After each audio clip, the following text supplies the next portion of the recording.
السلام علیکم ورحمۃ اللہ وبرکاتہ۔ فہم قرآن سیریز کے اس آخری ایپیسوڈ میں 30ویں قسط میں آپ سب کا دل سے خیر مقدم ہے۔ اللہ تبارک و تعالیٰ کا بے پناہ شکر و احسان ہے کہ آج اس کے فضل و کرم سے ہم لوگ اس مرحلے تک پہنچے ہیں اور قرآن کریم کے 30ویں پارے پر گفتگو کرنے کے لیے اس وقت ہم اور آپ ایک ساتھ موجود ہیں۔ قرآن کریم کا 30واں پارہ ہم سب جانتے ہیں کہ چھوٹی چھوٹی صورتیں اس صورت میں بہت سی ہیں، اور یہ پارہ 37 صورتوں پر مشتمل ہے۔ 37 صورتیں اس پارے کے اندر ہیں، جن میں سے 3 صورتیں ایسی ہیں جو مدنی ہیں۔ اللہ کے رسول صلی اللہ علیہ وسلم کی ہجرت کرنے کے بعد نازل ہوئی ہیں۔ حضور کی مبارک زندگی کا جو مدنی دور ہے 10 سال کا، اس میں وہ صورتیں نازل ہوئی ہیں۔ اس کے علاوہ باقی 34 صورتیں 34 صورتیں وہ مکی صورتیں ہیں۔ اس لیے ہمارے لیے سمجھنا آسان ہو جاتا ہے کہ یہ پورے 30ویں پارے کے جو موضوعات ہیں وہ کس نوعیت کے ہوں گے۔ 3 صورتیں میں نے عرض کیا مدنی ہیں۔ ایک سورہ بینہ، آگے اس کا ذکر آئے گا تو میں انشاءاللہ عرض کروں گا اس کا مرکزی موضوع کیا ہے۔ لم یکن الذین کفروا جو صورت ہے سورہ بینہ۔ اس کے علاوہ سورہ زلزال، اذا زلزلت الارض زلزالہا، اور اس کے علاوہ سورہ نصر، اذا جاء نصر اللہ والفتح۔ یہ 3 صورتیں جو ہیں یہ مدنی ہیں، اور ان کے علاوہ باقی تمام صورتیں 34 کی 34 صورتیں مکی ہیں۔ لہٰذا ہمیں پتہ چلا کہ آخری پارے کا جو مرکزی موضوع ہے وہ وہی ہے جو عام طور پر مکی صورتوں کا ہے، کیونکہ یہ اس کا اکثر حصہ یعنی 94-95% حصہ اس پارے کا وہ مکی صورتوں پر مشتمل ہے۔ اور جو مدنی صورتیں ہیں، اس کی 3 صورتیں جیسے میں نے عرض کیا، ان میں بھی بالعموم عام طور پر وہ موضوعات نہیں آئے ہیں جو مدنی صورتوں کی خاصیت سمجھے جاتے ہیں۔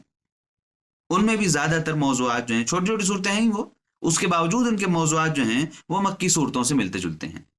لہٰذا یہ 30واں پارہ ہمارے لیے سمجھنا آسان ہو جاتا ہے کہ توحید کا ذکر، رسالت کا ذکر، آخرت کا ذکر، عقیدے کو مضبوطی کے ساتھ تھامے رہنے کا ذکر، عقیدے کو صاف ستھرا رکھنے کا ذکر، شرک سے بچنا، گناہوں سے بچنا، رسول کی نافرمانی سے بچنا، پوری زندگی کو اللہ تعالیٰ کی مرضی کے مطابق گزارنے کی کوشش کرنا، جنت کا شوق، جہنم کا خوف، قیامت کا ڈر، یہ تمام چیزیں، یہ موضوعات وہ ہیں جو عام طور پر مکی صورتوں میں ہوتے ہیں، اور یہی موضوعات، یہی ٹاپکس اس 30ویں پارے کا بالعموم عام طور پر یہی موضوع اس پورے پارے میں بار بار ریپیٹ ہو کر الگ الگ انداز میں ہمارے سامنے آئیں گے۔ اب ایک ایک صورت ایسی ہے، مثال کے طور پر ہم صرف سورہ کوثر لے لیں، سب سے چھوٹی صورت قرآن کریم کی جو اس پارے میں آ رہی ہے، انا اعطیناک الکوثر۔ اس پر اگر تفصیلات بیان کی جائیں، اس کی تشریحات آپ پڑھیں جا کر تفسیروں میں، تو آپ دیکھیں گے کہ سب سے چھوٹی صورت پر علماء نے سینکڑوں ہزاروں صفحات لکھے ہیں جو اس کے اندر چھپے ہوئے ہیں۔ ہمیں یہاں پر چونکہ صرف ایک اس کا نچوڑ سا آپ کے سامنے پیش کرنا ہے، اس لیے ہم طریقہ اختیار کریں گے کہ ایک ایک صورت کا نام لیتے جائیں گے، اور اس کے جو مرکزی موضوعات ہیں، سینٹرل ٹاپکس اس صورت کے، ان کو آپ کے سامنے پیش کر دیں گے۔ پھر آخر کی جو صورتیں، شروع میں کچھ صورتیں لمبی ہیں، جو بعد میں صورتیں آ رہی ہیں چھوٹی چھوٹی، ان میں 2-2 4-4 لفظوں میں صرف ان کا سینٹرل ٹاپک آپ کے سامنے پیش کر دیں گے۔ سب سے پہلے سورہ نبا ہے۔ عما یتساءلون سے یہ پارہ شروع ہوتا ہے، 30واں پارہ۔ اس میں 2 رکوع ہیں۔ اس کے پہلے رکوع میں اللہ تعالیٰ نے قیامت کا ذکر کیا ہے۔ قیامت کا بڑا انتظار ہے، نبیوں سے بہت کہتے رہتے ہو کہ بھائی قیامت کب آئے گی، لاؤ ذرا قیامت دیکھیں تو کیا چیز ہے۔ جب آئے گی تو ہوش ٹھکانے آ جائیں گے۔ دماغ درست ہو جائے گا جب قیامت آئے گی، اور جان بچانے کی فکر تو بہت دور کی بات ہے، عقل کام کرنا بند کر دے گی کہ یہ کیا چیز ہے، یہ ہو کیا رہا ہے۔ اور جتنی اپنی عقل اور دماغ اور اپنی طاقت اور قوت کا بڑا ناز اور تکبر ہے تمہیں، وہ سب کا سب دھرا کا دھرا رہ جائے گا۔ ایک لمحے میں قیامت کی ایک جھلک ابھی جیسے نظر آئے گی، اسی وقت یہ سب ہو جائے گا۔ لہٰذا پہلے رکوع میں سورہ نبا کے اللہ تعالیٰ نے قیامت، جہنم کے عذاب، ان چیزوں سے انسان کو خبردار کیا ہے، اور دوسرے رکوع میں اہل تقوی، اللہ کے جو نیک بندے ہیں، ان کا کیا رویہ ہوگا قیامت کے دن، اس کا ذکر کیا ہے۔ دوسری صورت سورہ نازعات ہے، یہ بھی تھوڑی لمبی صورت ہے دوسری صورتوں کے مقابلے میں، پارے کی 30ویں پارے کی دوسری صورتوں کے مقابلے میں بھی ذرا لمبی صورت ہے۔ اس میں بھی 2 رکوع ہیں، جس میں پہلے رکوع میں بعث بعد الموت، مرنے کے بعد دوبارہ اٹھائے جانا، انسان ایک بار جب ختم ہو جائے گا تو دوبارہ کیسے اٹھے گا، اس موضوع کو اٹھایا گیا ہے، اور حضرت موسیٰ علیہ السلام اور فرعون کا ذکر کیا گیا ہے۔ اور پھر دوسرے رکوع میں اللہ تعالیٰ نے اپنی نشانیاں گنائی ہیں، اور جنت والوں کا اور جہنم والوں کے اعمال اور ان کے حالات بتائے ہیں، دنیا میں کیا کرتے رہے ہیں، قیامت کے دن کیا حالات ہوں گے۔ سورہ عبس و تولی، اس صورت کا ایک بیک گراؤنڈ چھوٹا سا بس اتنا سن لیں۔ اللہ کے رسول صلی اللہ علیہ وسلم ایک مرتبہ قریش مکہ کے کچھ لیڈرز، کچھ بڑے لوگ، ذمہ دار لوگ تھے، ان کے ساتھ حضور گفتگو فرما رہے تھے۔ ظاہر بات یہ کوئی بزنس ڈیل تو ہو نہیں رہی تھی، حضور کی پوری زندگی، آپ کی مبارک زندگی کا ایک ایک لمحہ، آپ کا رواں رواں، آپ کی زندگی کی ہر چیز اللہ کے دین کی سربلندی کے لیے وقف تھی۔ میرے، آپ کے، ہم لوگوں کی فکر کے لیے حضور کی ساری چیزیں وقف تھیں۔ لہٰذا حضور اس وقت جو گفتگو فرما رہے تھے، وہ ان بڑے لوگوں کے ساتھ بیٹھ کر ان کو دین کی طرف راغب کر رہے تھے، اللہ کی طرف بلا رہے تھے، دعوت دے رہے تھے۔ اس درمیان ایک صحابی، نابینا صحابی تھے، وہ تشریف لے آئے، انہیں پتہ نہیں تھا کہ کیا ہو رہا ہے، گفتگو ہو رہی، کیا ہو رہا ہے۔ انہوں نے دور سے ہی کہنا شروع کیا، علمنی ما علمک اللہ یا محمد صلی اللہ علیہ وسلم، آپ کو جو اللہ نے سکھایا ہے ذرا ہمیں بھی کچھ سکھا دیجئے، ہمیں بھی ذرا کچھ بتائیے۔ وہ یہ کہتے ہوئے تشریف لائے۔ حضور کو ذرا اس وقت ان کا آنا ناگوار ہوا، کیونکہ اس وقت ہوتا ہے کہ آدمی سوچتا ہے کہ بھائی جو بڑے لوگ ہیں، ان سے جو ڈسکس چل رہی ہے اس کا فلو نہ ٹوٹے، جو بات چل رہی کسی نتیجے تک پہنچ جائے، کوئی رزلٹ آ جائے سامنے اس کا۔ حضور نے سوچا کہ کاش ابھی نہ آتے، تھوڑی دیر بعد آتے تو اچھا تھا۔ اللہ تبارک و تعالیٰ نے فوراً اپنے پیارے نبی صلی اللہ علیہ وسلم کے پاس پیغام بھیجا کہ آپ ایسا نہ کیا کیجیے، یہ لوگ جو آپ کے ساتھ رہنے والے ہیں، اگرچہ یہ بڑے لیڈرز نہیں ہیں، قریش میں ان کو کوئی مقام حاصل نہیں ہے، لیکن آپ کے لیے جو ساتھ کھڑے ہونے کا کام کریں گے، آپ کی جو مضبوطی اور طاقت بنیں گے، وہ یہی لوگ بنیں گے۔ لہٰذا اس بیک گراؤنڈ میں یہ صورت نازل ہوئی ہے، اس میں اللہ تعالیٰ نے اپنی قدرت کا تذکرہ کیا ہے اور جنت اور جہنم کا بھی تذکرہ کیا ہے۔ اس کے بعد پھر 2 صورتیں آ رہی ہیں، ایک سورہ تکویر اور ایک سورہ انفطار۔ سورہ تکویر یعنی اذا الشمس کورت، اور سورہ انفطار اذا السماء انفطرت۔ ان دونوں صورتوں کا جو مرکزی موضوع ہے وہ ہے قیامت کے حالات۔ اور آپ یقین جانیے، میری بات پہ اگر آپ یقین کریں، اور کرنا چاہیے، قرآن کریم میں دیکھنا چاہیے آپ کو کہ ان چھوٹی چھوٹی صورتوں کو اگر آپ جا کر پڑھ لیں تفسیروں میں، اور تنہائی میں بیٹھ کے آپ تھوڑا ان پر غور کر لیں، رونگٹے کھڑے ہو جائیں گے۔ اللہ تعالیٰ نے اسے عجیب انداز میں قیامت کے حالات بیان کیے، کیا ہوگا قیامت میں۔ سورج کو ایسے لپیٹ کر گول مول کر کے پھینک دیا جائے گا، زمین پھٹ جائے گی، آسمان پھٹ جائے گا، پہاڑ اڑنے لگیں گے۔ یہ سارے مناظر اللہ تعالیٰ نے ان دونوں صورتوں میں بیان فرمائے ہیں۔ یہ بہت ہی ہمیں لرزا دینے والی، ہلا دینے والی صورتیں ہیں قیامت کے حالات کے سلسلے میں، بہت ہی اہم صورتیں ہیں یہ۔ ان کو ضرور، میری گزارش ہے آپ حضرات سے کہ براہ کرم ان دونوں صورتوں کو اہتمام کے ساتھ ضرور پڑھیں، اور ضرور جا کر سمجھنے کی کوشش کریں، دیکھیں، غور کریں بیٹھ کر تنہائی میں، اور اپنے ڈسکشن میں لائیں اپنے گھر والوں کے ساتھ، اپنے دوستوں کے ساتھ، اپنے کلیگز کے ساتھ۔ اس کے بعد پھر سورہ مطففین ہے۔ یہ خاص بات ہے، مطففین کا مطلب ہوتا ہے وہ لوگ جو ناپ تول میں کمی کرتے ہیں، جو گڑبڑی کرتے ہیں تجارت میں، لین دین میں، خرید و فروخت میں، خریدنے میں، بیچنے میں، ان چیزوں میں جو گڑبڑیاں کرتے ہیں ان کے متعلق یہ پوری صورت ہے۔ اور اللہ تعالیٰ نے شروع سے ہی بہت سخت لتاڑ سنائی ہے، اور ایسے لوگوں کو قیامت کے سخت عذاب سے ڈرایا، اور دنیاوی بے برکتیاں ان کے اوپر مسلط ہونے کی بات فرمائی ہے، کس طرح سے وہ برباد ہو جائیں گے۔ کون لوگ؟ وہ لوگ جو جب کسی کو دیتے ہیں سامان تو چاہتے ہیں بالکل سونے کی طرح تول کر دیں، 1 گرام بھی زیادہ نہ چلا جائے، اور جب کسی لیتے ہیں تو چاہتے ہیں کہ ارے 5-10 گرام زیادہ تو ہے، دے دو بھائی۔ جو اس طرح کا رویہ رکھتے ہیں، ناپ تول میں کمی کرتے ہیں، گڑبڑ کرتے ہیں، ڈنڈی مارتے ہیں،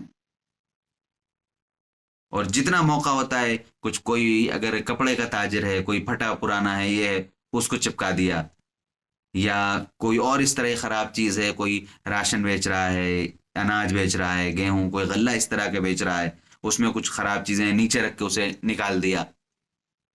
اس طرح کے کام کرنا، ایسے لوگوں کو بہت سخت ڈرایا گیا کہ ہرگز ایسا نہ کرو، یہ بہت اہم چیز ہے، اور اس کی طرف ہم لوگوں کو بہت سخت توجہ دینے کی ضرورت ہے۔ اللہ تعالیٰ ایسے لوگوں کے سلسلے میں پوری صورت نازل کر رہا ہے، اس کا مطلب ہے کتنی اہمیت ہے اس کی۔ اس کے بعد پھر جیسا میں نے ابھی عرض کیا تھا، سورہ تکویر اور سورہ انفطار جو قیامت کے حالات کے سلسلے میں نازل ہوئی ہیں، اسی طرح سے پھر ایک اور سورت آ رہی، سورہ انشقاق، اذا السماء انشقت، آسمان پھٹ جائے گا، 2 ٹکڑوں میں پٹ جائے گا۔ وہ صورت بھی بالکل سیم اسی طرح کی صورت ہے، بس بیچ میں سورہ مطففین ہے، ورنہ یہ تینوں صورتیں یہ ایک ہی موضوع، ایک ہی انداز کی حامل ہیں، ایک ہی جیسا انداز ہے ان تینوں صورتوں کا، قیامت کے حالات پر مشتمل ہیں یہ تینوں صورتیں۔ اس کے بعد پھر سورہ بروج ہے، اس میں کھائی والوں کا تذکرہ ہے۔ آپ اگر وہ کتابیں دیکھیں کسی بھی زبان میں جو قرآن کریم کے اندر واقعات جو ہیں، قرآنی قصے، ان پر جو کتابیں لکھی گئی ان میں آپ کو ضرور ملے گا۔ اس میں ایک اب مفسرین کا اختلاف ہے، کس زمانے کے لوگ ہیں، کون تھے، کس نبی کے قوم میں تھے۔ بہرحال جو قرآن کریم نے واضح کیا ہے ہم ان اختلافات میں نہیں پڑتے، لیکن یہ ہے کہ یہ اہل ایمان کی ایک جماعت تھی مبارک، اور ان کو دشمنان خدا نے، دشمنان اسلام نے، اور حق کے دشمنوں نے ان کو پوری طرح کچل دیا تھا، اور ایک بڑی سی کھائی کھود کر ان لوگوں کو اس میں زندہ جلا ڈالا تھا۔ تو سورہ بروج میں ان لوگوں کا تذکرہ ہے۔ اس کے بعد سورہ طارق ہے، والسماء والطارق، اس میں اللہ تعالیٰ نے اپنی چند نشانیاں گنائی ہیں۔ پھر سورہ اعلیٰ ہے، سبح اسم ربک الاعلیٰ، اس میں اللہ تعالیٰ نے اپنی عظمت اور خاص طور پر وحدانیت، اللہ تعالیٰ کا ایک ہونا، تنہا ہونا، یکا اور بالکل سنگل، نہ کوئی اس کا سپورٹر ہے، نہ کوئی اس کا کلیگ ہے، نہ کوئی اس کا پارٹنر ہے، اس نظریے کو اللہ تعالیٰ نے واضح فرمایا ہے سورہ اعلیٰ میں۔ تو توحید پر مشتمل ہے، اور ساتھ کے ساتھ اس کے جہنم اور جنت کا بھی تذکرہ ہے۔ پھر سورہ غاشیہ آتی ہے۔ سورہ غاشیہ میں اللہ تعالیٰ نے قیامت کے حالات، اور پھر جنت والوں کے حالات، دوزخ والوں کے حالات ذکر کیے ہیں، اور آخر میں اللہ تعالیٰ نے کچھ نشانیاں پیش کی ہیں، وہ نشانیاں جو آج بھی ہمارے لیے بہت اہمیت رکھتی ہیں۔ پہاڑوں پر غور کرو، اونٹ عرب کا بہت عام جانور تھا، آج بھی ہے، اس پر غور کرو، اس میں کیا کیا ہم نے رکھ دیا ہے۔ گویا کہ یہ اونٹ کہہ کر اللہ تعالیٰ نے ہمیں اور آپ کو، جو ان ملکوں کے نہیں ہیں جہاں اونٹ پائے جاتے ہیں، لیکن ہمیں پیغام مل جاتا ہے کہ اپنے آس پاس پھیلی ہوئی مخلوقات پہ تو غور کر لو، جن کو دن رات دیکھتے رہتے ہو ان پہ غور کرو۔ مثال طور پر ہم ہندوستان والوں کے ہاں مچھر بہت ہوتے ہیں صاحب، تو وہ ایک مخلوق ہے اللہ تعالیٰ کی، اس پہ غور کرو وہ کیسی ہے، کیا ہے، اور ہر چیز پروردگار عالم کی گواہی دے رہی ہے، ہر چیز گواہی دے رہی ہے کہ خدا ہے، ایک ہے، اور ساری بادشاہت اسی کے ہاتھ میں۔ اس کے بعد پھر سورہ فجر ہے۔ یہ سورت اگر دیکھا جائے تو انسانیت کی تاریخ، دنیا کی تاریخ، دنیا کہاں سے چلی، کہاں جا رہی ہے، کہاں جا کے ختم ہوگی، اس سلسلے میں یہ صورت بہت اہمیت رکھتی ہے، اور قیامت تک، قیامت کے ذکر تک یہ بات پہنچتی ہے، اور اس میں اللہ تعالیٰ نے ذکر کیا ہے دنیا میں کیا کچھ ہو رہا ہے، کیسے ہو رہا ہے، کہاں سے شروعات ہوئی، ان تمام باتوں کی طرف اس صورت میں اشارہ کیا گیا ہے۔ اس کے بعد پھر سورہ بلد ہے، لا اقسم بہذا البلد۔ اس میں اللہ تعالیٰ نے انسان کو اپنی کھوپڑی، اپنی عقل استعمال کرنے کی دعوت دی ہے کہ کبھی غور کرو، اس کو استعمال کرو۔ یہ بھیجا اس لیے نہیں دیا کہ صرف تم 2 کے 4، 4 کے 6، 6 کے 10 کرتے رہو بیٹھ کر، نہیں، بلکہ یہ اس لیے دیا ہے تاکہ غور کرو، اپنے اوپر غور کرو، دیکھو، اپنے سوال کرو بنیادی، تم کیوں ہو، کون ہو، کیوں آئے ہو، کہاں جا رہے ہو، ان سوالوں پہ غور کرو، اور اس اپنی کھوپڑی کو ذرا استعمال کرو، اور اپنی عقل کو زیادہ سے زیادہ اچھائیوں کو عام کرنے میں استعمال کرو، اس دنیا کو امن کا، سکون کا، پیار کا، محبت کا گہوارہ بنانے کے لیے استعمال کرو، اس دنیا میں اچھائیاں عام کرنے کے لیے، ہر مخلوق کے ساتھ پیار محبت سے پیش آنے کے لیے، اور ہر مخلوق کا بھلا کرنے کے لیے، اللہ کے بندوں کے ساتھ خیر خواہی کرنے کے لیے، تاکہ اللہ خوش ہو، اللہ کے دین کو عام کرنے کے لیے، سربلندی کے لیے اس کے دین کی، اس کے لیے استعمال کرو ان طاقتوں کو جو تمہیں فطری طور پر ملی ہوئی ہیں۔ اس کے بعد پھر سورہ شمس ہے، جس میں اللہ تعالیٰ نے اپنی کچھ نشانیوں کا ذکر کیا ہے، اور قوم سمود کی بربادی کا ذکر کیا ہے۔ پھر سورہ لیل ہے، واللیل اذا یغشی، اس میں اللہ تعالیٰ نے نشانیاں گنائی ہیں، چھوٹی چھوٹی نشانیاں جو بالکل دن رات کی مجھے آپ کو ہمیشہ نظر آتی رہتی ہیں، ان نشانیوں کو اللہ تعالیٰ نے چھوٹی صورت میں ذکر کیا ہے، اور پھر جہنم کے عذاب سے ساتھ ساتھ ڈرایا بھی ہے۔ پھر سورہ ضحیٰ ہے، والضحیٰ واللیل اذا سجی، اللہ تعالیٰ نے اس میں بتایا ہے کہ خاص طور پر اس میں رسول کریم صلی اللہ علیہ وسلم پر جو اللہ کے احسانات ہیں ان کو گنایا گیا ہے۔ اے پیارے نبی، ہم نے آپ کے ساتھ یہ کیا، یہ کیا، یہ کیا، یہ کیا، آپ کو ہم نے ان اسٹیجز پہ ہم نے آپ کا خیال رکھا ہے، لہٰذا اب آپ کو چاہیے کہ جو نعمتیں ہیں ان کو آپ بیان کرتے رہیے۔ نعمتوں کو بیان کرنے کا مطلب اپنے رب ان نعمتوں کو دینے والے کی طرف بلاتے رہیے، بتاتے رہیے کہ یہ نعمتیں ہیں، یہ نعمتیں ہیں۔ گویا ہمارے لیے اس میں ایک سبق یہ ہے کہ ہم بھی اپنے اوپر جو نعمتیں پروردگار کی ہیں ان کو یاد کریں، اور دنیا کو نعمتیں دینے والے کی طرف بلانے کے لیے اپنے آپ کو خود تیار کریں کہ دنیا کو کیسے بلائیں اس ذات کی طرف جو ساری نعمتیں ہم لوگوں کو دے رہا ہے۔ اس کے بعد پھر سورہ انشراح ہے، الم نشرح لک صدرک، اس کا موضوع بھی وہی پچھلی سورت ہی کے جیسا ہے۔ سورہ تین والتین والزیتون، اس میں اللہ تعالیٰ نے اس صورت میں دنیا کے کچھ ازلی، ابدی اصول بیان فرمائے ہیں، ایسے اصول جو یعنی یونیورسل اصول جو ہمیشہ سے ہیں، جن اصولوں پر یہ دنیا ٹکی ہوئی ہے، چل رہی ہے، ان کچھ اصولوں کو اللہ تعالیٰ نے سورہ 3 میں ذکر کیا ہے۔ پھر سورہ علق ہے، اس صورت میں اللہ تعالیٰ نے علم کی اہمیت بتائی ہے۔ اسی میں وہ صورتیں شروع کی، اس صورت کی جو شروع کی 5 آیتیں ہیں، وہ آیتیں ہیں جو قرآن کی سب سے پہلی وحی ہیں۔ اللہ کے رسول صلی اللہ علیہ وسلم جب غار حرا میں تشریف رکھتے تھے، حضرت جبرائیل علیہ السلام نے آ کر جو حضور کو آیتیں پڑھائی تھی، سب سے پہلے وہ اسی صورت کی 5 آیتیں ہیں، اقرأ بسم ربک الذی خلق۔ تو یہ 5 آیتیں اس صورت میں جن سے ہمیں علم کی اہمیت پتہ چلتی ہے۔ ایک طرف قرآن کریم کی 5 آیتیں اور پہلی وحی میں علم کی اہمیت، اور دوسری طرف میرا اور آپ کا رویہ، علم سے اتنی دوری کہ ہندوستان میں جو اس سے پہلے حکومتیں تھیں، ڈاکٹر منموہن سنگھ کی جو حکومت تھی، اس میں سچر کمیٹی رپورٹ نے ہمیں یہ بتایا کہ ہندوستانی مسلمان دلتوں سے بھی نچلے درجے پر ہیں علم کے لحاظ سے، لہٰذا ہمیں اس طرف بہت زیادہ توجہ دینے کی ضرورت ہے۔ پھر علم کیا ہے، علم کی ڈیفینیشن، اس کی کتنی قسمیں ہو سکتی ہیں، اس کے فائدے کیا ہیں، یہ ایک الگ موضوع ہے، اسے میں یہاں نہیں چھیڑ سکتا۔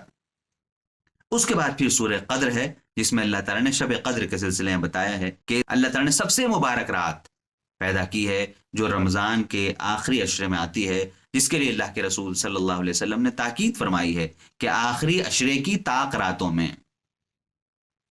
جو آڈ ہیں راتیں، 21ویں، 23ویں، 25ویں، ان راتوں میں 29ویں تک، ان طاق راتوں میں جاگو، انہی 5 راتوں میں سے وہ رات آتی ہے جو اللہ تعالیٰ کے نزدیک کئی ہزار مہینوں کی راتوں سے بہتر ہے۔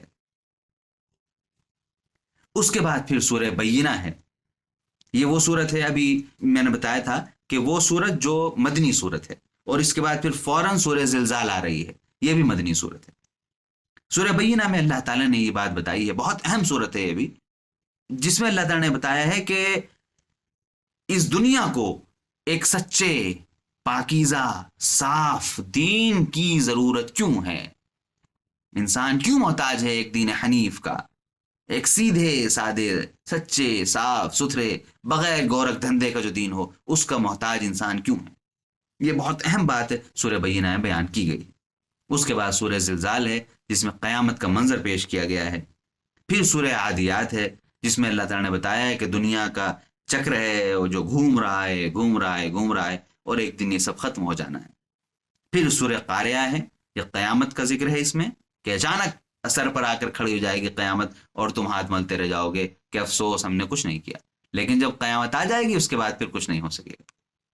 اس کے بعد سورہ تکاثر ہے، جس میں انسان کو ہرس، لالچ، جس میں آج انسان ڈوبا ہوا ہے، اپنے 2 پیسے کے فائدے کے لیے دوسروں کا نقصان کر دینا، دوسروں کو دیکھ کر اچھا اس نے یہ گاڑی لے لی میں یہ لے لوں، دوسرے کا اچھا موبائل دیکھ کر یہ کر لیا، یہ اچھا آئی فون فلاں آ گیا اب مجھے یہ لینا چاہیے، اچھا یہ ہو گیا اب مجھے یہ کرنا چاہیے، دن رات اسی چکر میں لگے رہنا۔ اس جنجال سے نکلنے کے لیے اللہ تعالیٰ نے اس صورت میں ہمیں بتایا ہے کہ اس جنجال میں پڑے رہتے ہو، پھنسے رہتے ہو، کس طرح دوسرے سے آگے نکل جاؤں، کس طرح دوسرے رشتہ داروں سے، کس طرح پڑوسی سے آگے، کس طرح اپنے کلیگ سے آگے نکل جاؤں، یہ اور اسی چکر میں پڑھتے پڑھتے پڑھتے ایک دن دیکھتے ہو تو تمہارے سامنے قبر کا گڑھا ہوتا ہے۔ یہ عام چیز ہے بالکل۔ کتنے واقعات ہم اور آپ دیکھتے ہیں کہ عام انسان زندگی میں لگا ہوا ہے، پھنسا ہوا ہے، پیسے بنانے میں لگا ہوا ہے، بینک اکاؤنٹ مضبوط کر رہا ہے، گاڑی لے لوں، یہ کر لوں، وہ کر لوں، اور اچانک پتہ چلا کہ ایک دن دل نے کام کرنا بند کر دیا، دماغ نے کام کرنا بند کر دیا، کسی بڑی بیماری نے گھیر لیا، سب ختم ہو گیا۔ اس سے بہت ڈرایا گیا اس صورت میں، سورہ تکاثر میں۔ آج کے حالات کے لحاظ سے، پوری دنیا کے حالات کے لحاظ سے، جس میٹیریلزم میں ہم لوگ پھنسے ہوئے ہیں، اس کے لحاظ سے سورہ تکاثر بے حد اہم ہے۔ میں اس کے لیے بھی گزارش کروں گا آپ سے کہ براہ کرم اس صورت کو بھی اہتمام سے پڑھیں۔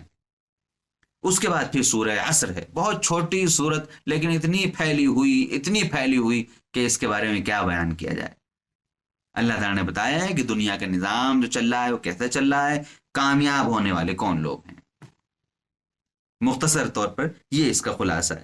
سورہ ہمزہ ہے، اس کے بعد سورہ ہمزہ میں بھی مال جمع کرنا، مال کمانا، مال انسان کی ضرورت ہے، وہ برا نہیں ہے، لیکن اسی کے چکر میں پھنسے رہنا، کہ اس کے علاوہ کسی اور چیز کی فکر ہی نہ کرنا، مال سے ایسی محبت کرنا کہ غریب کے لیے نکالتے وقت، غریب کے لیے کیا نکالتے وقت بلکہ اپنے فرائض ادا کرتے وقت بھی ہم جھجکنے لگیں، ارے چلے جائیں گے پیسے، یہ ہوگا وہ ہوگا، یہ سب سوچنے لگیں۔ ان چیزوں سے ڈرایا گیا اس صورت میں، سورہ ہمزہ میں۔ یہ صورت بھی اگر آپ سورہ تکاثر کے ساتھ جوڑ لیں، جیسے میں نے عرض کیا تھا میٹیریلزم کے دور میں یہ صورتیں ہمارا بہت تعاون کریں گی، تو سورہ تکاثر بھی ان میں اور سورہ ہمزہ بھی اسی میں۔ اس کے بعد سورہ فیل ہے، آپ کو ہاتھی والوں کا واقعہ پتہ ہے، جو ابرہا کا لشکر بیت اللہ شریف کو ڈھانے آیا تھا، کعبے کو، پھر اللہ تعالیٰ نے ایک پرندہ بھیجا ابابیل، ان کا ایک لشکر آیا، اس نے ان کو ختم کیا۔ اور یہ واقعہ اللہ کے رسول صلی اللہ علیہ وسلم کی مبارک پیدائش سے 50 دن پہلے کا واقعہ ہے، 50 دن پہلے کا واقعہ۔ گویا کہ اللہ تعالیٰ نے یہ اشارہ اس کائنات کو دے دیا تھا کہ اب اس دنیا میں کسی کی طاقت نہیں چلے گی، کسی کی طاقت نہیں چلے گی، صرف اللہ کا دین چلے گا۔ اور پھر وہی ہوا، حضور اس دنیا میں تشریف لائے اور ہر طرف ایک بہار آ گئی۔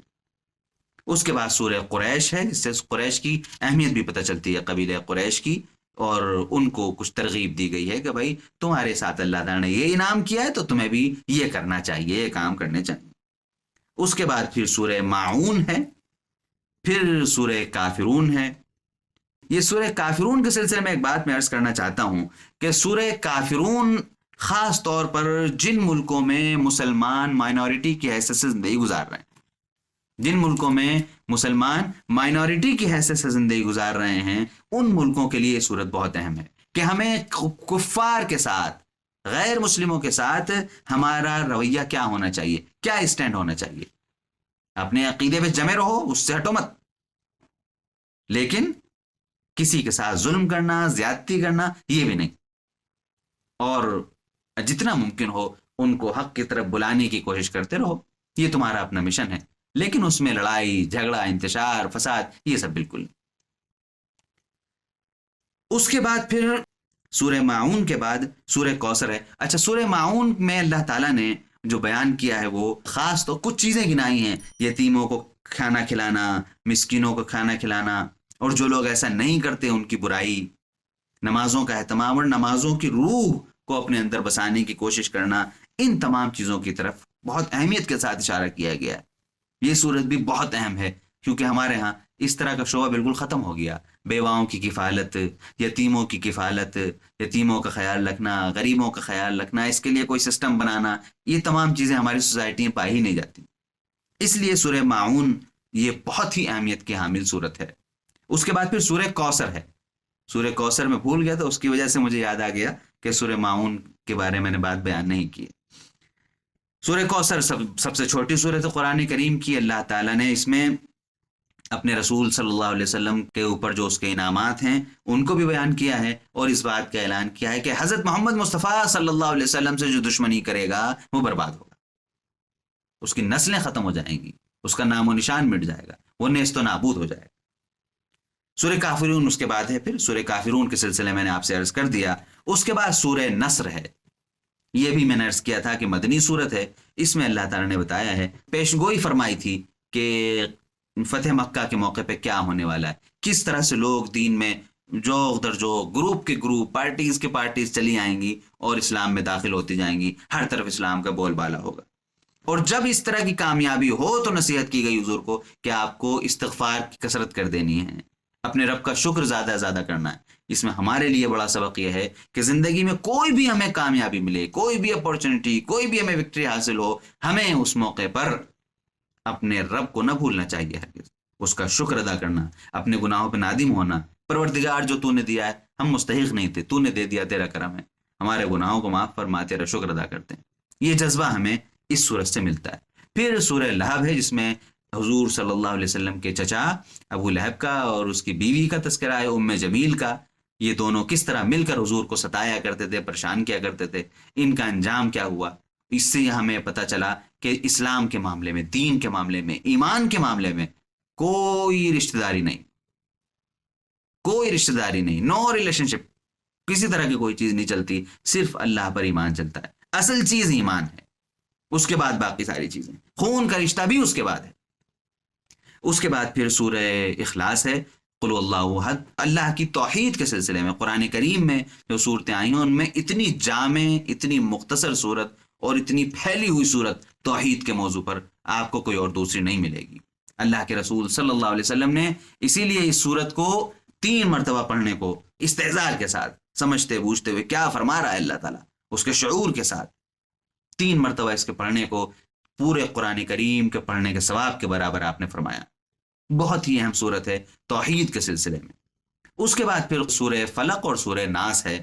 اس میں اللہ تعالیٰ نے جو اس دنیا میں برے جنات ہیں، شیطان ہیں، حسد ہے، لوگوں کا نظریں لگنا ہے، اس طرح کی جو چیزیں ہیں ان کے بارے میں بتایا ہے کہ یہ ساری چیزیں اس پروردگار کے سامنے کوئی حیثیت نہیں رکھتی۔